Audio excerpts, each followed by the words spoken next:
Librarian, from the book Heroine Chic by James Webster. When the librarian came to our town, we were thrilled. No librarian had ever ventured so far out into the wasteland before, and, given how many books had been torn apart for reasons of kindling and fanaticism in the bad years, we had been satisfying our literary needs with John Grisham novels and old Beano almanacs. The librarian rode into town upon a horse, no, a steed, thrown together from old Arthurian romances. It had been ridden hard, and its sides shone with ink sweat and tales of love, valour, and violence.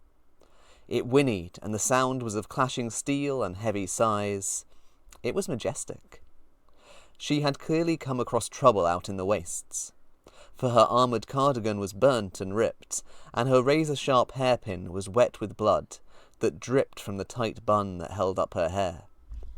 She adjusted her glasses as we came into view, the intricate lenses whirring as they established range, targeting, and likely reading preferences. Some townspeople had tried to deny her entry, afraid of the knowledge she might bring, for the librarians considered all knowledge sacred, no matter how dark or vile it might be. But they quieted as she undid the padlock and withdrew the library from her pocket. It glinted dangerously beneath the desert sun, but she stroked it with her ink and blood-stained fingers, and whispered soothing dewy decimals until it purred.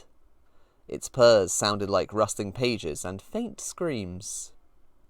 Then it unfolded, 100 times 100 times 100 spines, spinning out in a fractal pattern of shelves. They settled around the librarian in a shape that was not entirely unlike a globe. The order was intricate and hard to discern, seeming to fit together by some strange, organic classification.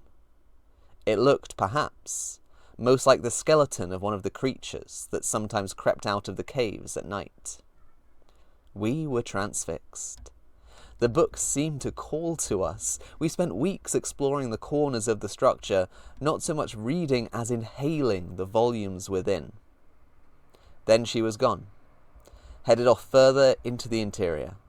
Her steed fed on the happy sighs of its readers, her hairpins sharpened to dangerous points. I think by then we had all fallen a little bit in love with her. Or perhaps just the stories. The end.